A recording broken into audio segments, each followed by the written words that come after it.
Hey guys, welcome to my channel Fund of Agronomy. I'm your tutor सखी. So आज हम बात करेंगे राइस में आगे कल्टीवेशन प्रोसीजर की. तो सबसे पहले उसमें आता है सॉइल, क्लाइमेट, सोइंग टाइम. आज इस लेक्चर में हम लोग soil, climate and sowing time ही पढ़ेंगे. तो चलिए आगे बढ़ते हैं.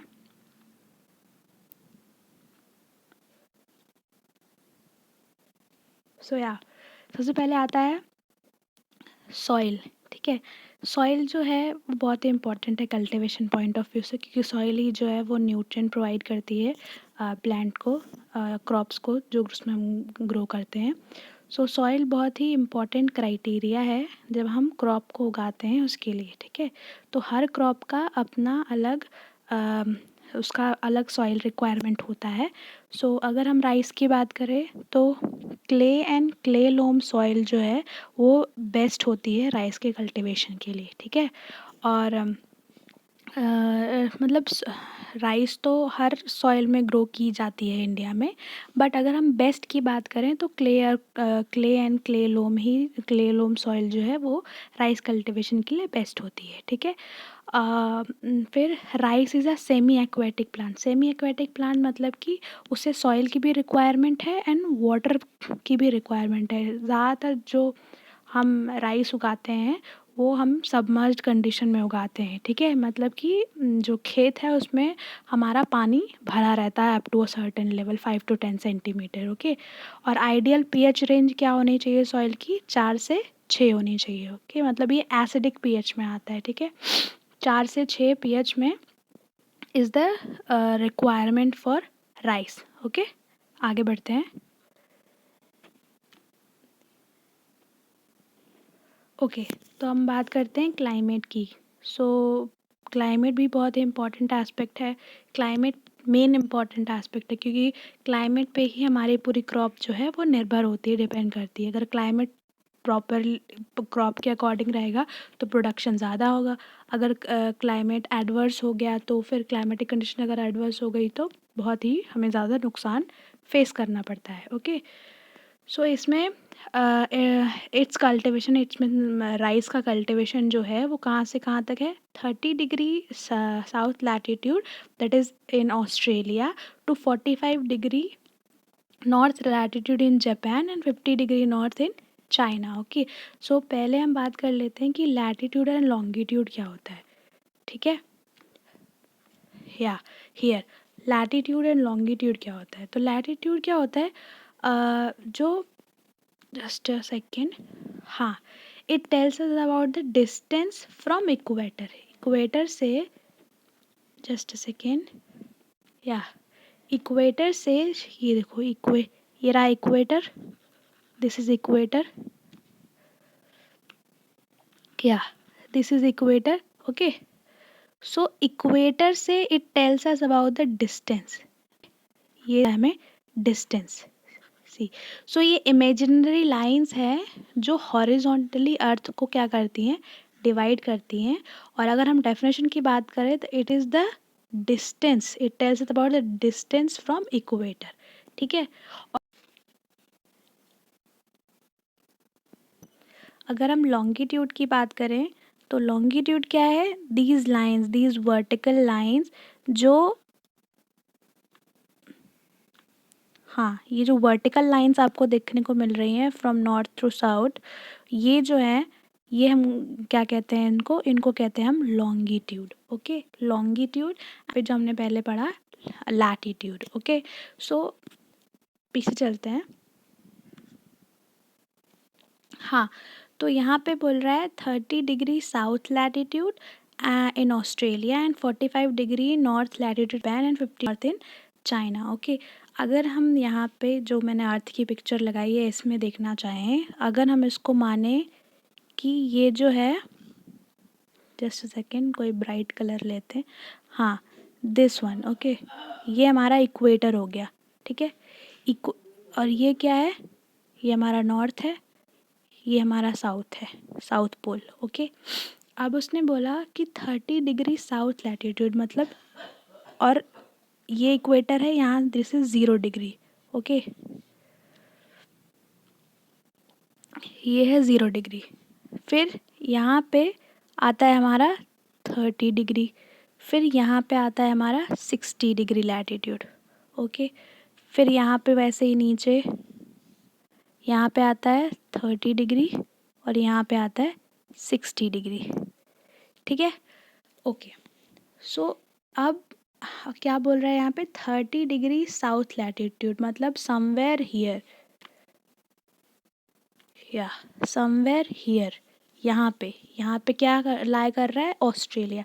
मतलब यहाँ से कल्टिवेशन हो, मतलब यहाँ से लेकर ऊपर 45 degree somewhere here, okay, in Japan and 50 degree in China. मतलब इतने दूर तक अगर हम अर्थ की बात करें तो यहाँ इसके बीच में हमारा राइस का कल्टिवेशन होता है। ठीक है, फिर आते हैं, हो गया डिस्कशन है, ओके। हाँ, फिर आते हैं इंडिया में। India between 8 degree north to 34 degree north latitude. India हमारा ये रहा इक्वेटर। इंडिया हमारा यहाँ कहीं लाई करता है। ओके, डायग्राम प्लीज़ एडजस्ट कर लीजिएगा। इंडिया हमारा यहाँ कहीं लाई करता है और हमने कहा था कि 30 डिग्री यहाँ पे आता है और 60 डिग्री यहाँ पे। सो इंडिया हमारा इक्वेटर से थोड़ा ऊपर यहाँ पे होता है। ठीक है, सो अगर हम यहाँ बात करें, ये 0 डिग्री है, दिस इज़ 0 डिग्री, या दिस इज़ 0 डिग्री, और यहाँ पे हमारा इंडिया है, मतलब कि ये हो गया 8 डिग्री, इसके थोड़ा ऊपर। ओके, 8 डिग्री से लेके ये 30 डिग्री की लाइन है, 30 से थोड़ा ऊपर 34 डिग्री तक। ठीक है, मान लो यहाँ पे 34 डिग्री आ रहा है। सो यहाँ से यहाँ तक कल्टीवेशन हमारा होता है इंडिया में। ठीक है, मैंने याद करने के लिए बता दिया है तुमको ये डायग्राम, आई होप समझ में आया होगा। और rice requires warm and humid climate. Okay, rice को वार्म एंड ह्यूमिड क्लाइमेट की ज़रूरत होती है। ठीक है, और राइस रिक्वायर 100 से 150 centimetre average annual rainfall. Annual rainfall मतलब कि किसी प्लेस की 12 महीने में कितनी बारिश होती है, पूरे एक साल में उसमें लगभग कितनी बारिश होती है, एवरेज यहाँ पे हम बात कर रहे हैं। ठीक है, एवरेज कितना बारिश होता है एनुअल, उसको हम एवरेज एनुअल रेनफॉल। और जहाँ पे हम राइस उगा रहे हैं वहाँ पे 100 to 150 सेंटीमीटर की एवरेज एनुअल रेनफॉल होनी चाहिए। ओके, चलो आगे बढ़ते हैं।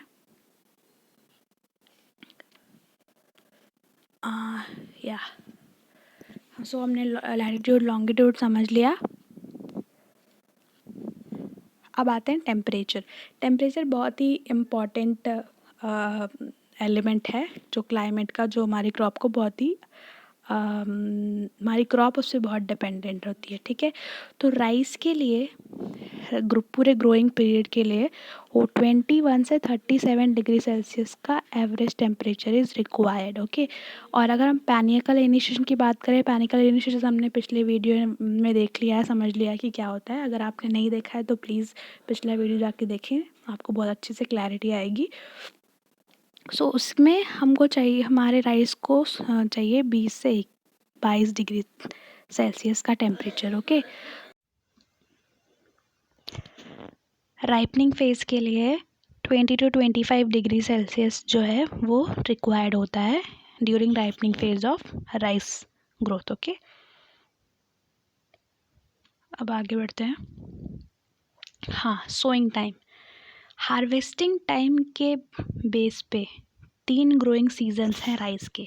ठीक है, पहला है ऑटम या खरीफ। ओके, ऑटम हम इसे कह रहे हैं क्योंकि इसका जो हार्वेस्टिंग टाइम है वो सितंबर अक्टूबर है। सितंबर अक्टूबर का जो पीरियड होता है उसे हम ऑटम सीज़न कहते हैं, इसलिए इसे ऑटम ग्रोइंग सीज़न कह रहे हैं। ठीक है, तो हार्वेस्टिंग टाइम के अनुसार क्योंकि इसका क्लासिफिकेशन हुआ है तो सितंबर अक्टूबर में इसकी हार्वेस्टिंग होती है, इसलिए इसे हम ऑटम कहते हैं। ओके, इसे खरीफ भी कहते हैं क्योंकि सोइंग इसकी मई जून के आसपास होती है। और हमने फर्स्ट लेक्चर में पढ़ा था कि खरीफ जो है वो जून जुलाई या ऑनसेट ऑफ मानसून के बाद वाला जो पीरियड होता है वो खरीफ में आता है। ठीक है, फिर सेकंड है विंटर। विंटर क्योंकि विंटर यहाँ पे क्यों कह रहे हैं, क्योंकि हमारी नवंबर दिसंबर में हार्वेस्टिंग हो रही है, ठीक है। और या ऊपर जो ऑटम पढ़ा हमने उसको कॉमन लैंग्वेज में ऑस कहते हैं। कहाँ कहाँ पे, वेस्ट बंगाल और बिहार में, ठीक है। क्या कहते हैं, ऑस कहते हैं। और विंटर, विंटर क्योंकि हार्वेस्टिंग टाइम नवंबर दिसंबर है, इसलिए उसे विंटर या रबी कहते हैं। और इसकी भी जो सोइंग टाइम है वो जून जुलाई है, ठीक है। सो और इसको अमन या अग्नि भी कहते हैं, लोकल लोकल नेम में अमन या अग्नि भी कहते हैं। तीसरा है स्प्रिंग या समर। अब स्प्रिंग या समर क्यों कह रहे हैं, क्योंकि इसकी हार्वेस्टिंग जो है वो मार्च अप्रैल में हो रही, ठीक है। सोइंग टाइम क्या है, दिसंबर जनवरी। और इसे डालुआ कहते हैं उड़ीसा में, और बोरो कहते हैं वेस्ट बंगाल में, ठीक है। आई होप आपको समझ में आया होगा। 3 ग्रोइंग सीजन्स हैं based on harvesting time, autumn, winter and spring या समर, ठीक है। आगे बढ़ते हैं। हाँ, सो यहाँ पे कुछ पॉइंट्स हैं पीछे से रिलेटेड। ऑस एंड अमन, ऑस एंड अमन मतलब ऑस हमने किसको कहा, जो ऑटम का था, ठीक है। अमन हमने किसे कहा, विंटर वाले को। दोनों खरीफ, बोथ खरीफ क्यों कह रहे हैं, क्योंकि दोनों की सोइंग जो है, जो वेट अ सेकेंड, हाँ जो ये पहले वाली की है उसकी भी, जस्ट अ सेकेंड, हाँ ये जो पहले वाले की भी सोइंग क्या है, मई जून, मतलब वही ऑनसेट ऑफ मानसून के आसपास की। और इसकी भी सोइंग क्या है, विंटर की भी सोइंग है जून जुलाई, ठीक है। इसलिए हम उसे बोथ खरीफ कह रहे हैं। तो प्लीज़ कंफ्यूज मत होना कि बोथ खरीफ क्यों कह रहे हैं। यहाँ पे हम एक को खरीफ और एक को रबी कह रहे हैं, वो सोइंग के बेसिस पे कह रहे हैं। और यहाँ पे जो कह रहे हैं वो हार्वेस्टिंग के बेसिस पे कह रहे हैं, ठीक है। फिर आता है Aus and Aman both kharif constitute 95% area of the total rice area in the country. 95% area, जो भी हमारा टोटल 100% एरिया में 100% जो हमारा एरिया है राइस के अंदर, उसमें से 95% एरिया कौन कवर करता है, ऑस एंड अमन वाले, ठीक है। और in north India only kharif crop is grown. इसलिए मैंने यहाँ पे मैप लगाया है इंडिया का कि हम समझ पाए। जैसे यहाँ पे अगर हम बात करें तो नॉर्थ इंडिया में कौन कौन से आएंगे, पंजाब, हरियाणा, राजस्थान, उत्तर प्रदेश, और ये थोड़ा सा बिहार का पार्ट, ये सब क्या है, नॉर्थ इंडिया। तो यहाँ पे हमारा सिर्फ खरीफ क्रॉप, मतलब सिंगल क्रॉप ग्रो की जाती है, साल भर में सिर्फ एक बार राइस ग्रो की जाती है, दैट इज़ इन खरीफ, ठीक है। जो जून जुलाई वाला पोर्शन है, मई जून में सोइंग और सितंबर अक्टूबर में हार्वेस्टिंग, ठीक है। ईस्टर्न इंडिया में, ईस्टर्न इंडिया मतलब कि ये यहाँ पे वेस्ट बंगाल और ये वाला पार्ट, ठीक है। यहाँ पे वेस्ट बंगाल उड़ीसा वाला पार्ट, यहाँ पे 2 बार राइस की क्रॉप ली जाती है, 2 crops of rice are taken in a year, okay. फिर in north eastern and southern region, southern region मतलब ये साउथ वाला पोर्शन, और ये नॉर्थ ईस्ट जो यहाँ पे 7 सिस्टर्स है, अरुणाचल प्रदेश, नागालैंड, त्रिपुरा, मणिपुर, ओके। सो यहाँ पे और यहाँ पे साउथ एरिया में ऑल 3 सीजन्स में राइस ग्रो की जाती है, ठीक है। सभी तीनों सीजन में राइस ग्रो की जाती है। आगे बढ़ते हैं, अब आपको समझ में आया होगा। ओके, सो इम्पॉर्टेंट पॉइंट, कुछ और इम्पॉर्टेंट पॉइंट्स हैं like irrigated rice. Irrigated rice मतलब कि जहाँ पे इरिगेशन की फैसिलिटी अवेलेबल हो हर टाइम पे, मतलब पूरी जो ग्रोथ पीरियड है हमारे पास, फ्रॉम स्टार्टिंग टू एंडिंग हमारे पास इरिगेशन की फैसिलिटी हो। मतलब जब हमें इरिगेशन की रिक्वायरमेंट है, हमारी क्रॉप को ज़रूरत है, तो हम इरिगेशन फैसिलिटेट करवा पाएँ क्रॉप को, उसको हम कहते हैं इरिगेटेड राइस, ओके, ठीक है। इरिगेटेड राइस कितना परसेंट ग्लोबल राइस एरिया है, ग्लोबल राइस एरिया मतलब कि पूरे वर्ल्ड में कितने परसेंट जो है इरिगेटेड राइस है, 44%, okay. While the rainfed low land and low, अब आप बात करते हैं लो लैंड और अपलैंड क्या होता है, ठीक है। लो लैंड और अपलैंड जब हम बात कर रहे हैं तो हम टोपोग्राफी की बात कर रहे हैं। अपलैंड मतलब अगर हम देख रहे हैं पहाड़ है एक, और ऊपर हम यहाँ पे राइस उगा रहे हैं, ठीक है। एक यहाँ पहाड़ है और एक यहाँ पहाड़ की चोटी है, ठीक है। अब ऊपर हमारा यहाँ एक खेत है, हम यहाँ पे राइस उगा रहे हैं, तो ये क्या हो गया, अपलैंड हो गया। और लोलैंड मतलब कि ये ये तलहटी में जो बसे, जो वैलीज़ में रहते हैं, ठीक है, जो जहाँ पे पानी इकट्ठा होता है, अगर बरसात होगी तो पानी यहाँ से बह के लोलैंड वाले एरिया में आएगा, ठीक है। सो ये जो लोलैंड वाला एरिया, मतलब यहाँ पे हम टोपोग्राफी की बात कर रहे हैं, स्लोप की बात कर रहे हैं, ठीक है। तो अगर ऐसी टोपोग्राफी है, मतलब कि ऑल्टीट्यूड कम है, ठीक है, अगर हाई ऑल्टीट्यूड पे हमारा जो खेत है जहाँ पे हम राइस उगा रहे हैं, तो उसे हम कहेंगे अपलैंड, और वहीं जो हमारा लो ऑल्टीट्यूड पे है उसे हम कहेंगे लोलैंड। ओके, हाँ। So rainfed upland, lowland, rainfed lowland मतलब कि जहाँ पे हमारी पूरी क्रॉप रेन के अकरेंस पे डिपेंड करती है, मतलब हमारे पास इरिगेशन की ज़ीरो फैसिलिटी है। So rainfed lowland makes 45% of the global rice area, मतलब कि पूरे वर्ल्ड में 45% हमारी रेनफेड लोलैंड कल्टिवेशन राइस होता है, ठीक है। उसके बाद आते हैं रेनफेड अपलैंड, मतलब कि अपलैंड एरिया में फुल्ली डिपेंडेंट ऑन रेन, वो कितना परसेंट एरिया है, 11% of the global area. Okay, in India, area under irrigated rice is 58.7% of total rice area। 100% में से 58.7% एरिया जो है हमारा अंडर इरिगेशन है। ओके, इरिगेटेड राइस है। फिर आगे बढ़ते हैं। Thank you so much. I hope आपको ये लेक्चर समझ में आया होगा, पसंद आया होगा। अगर पसंद आया तो please like, share and subscribe करें। एंड नेक्स्ट लेक्चर हमारा बहुत ही इंपॉर्टेंट होने वाला है, क्योंकि हम उसमें कल्टीवेशन मेथड्स और टाइप्स ऑफ नर्सरी पढ़ेंगे। So please keep watching and अपना सपोर्ट बनाए रखें। Thank you.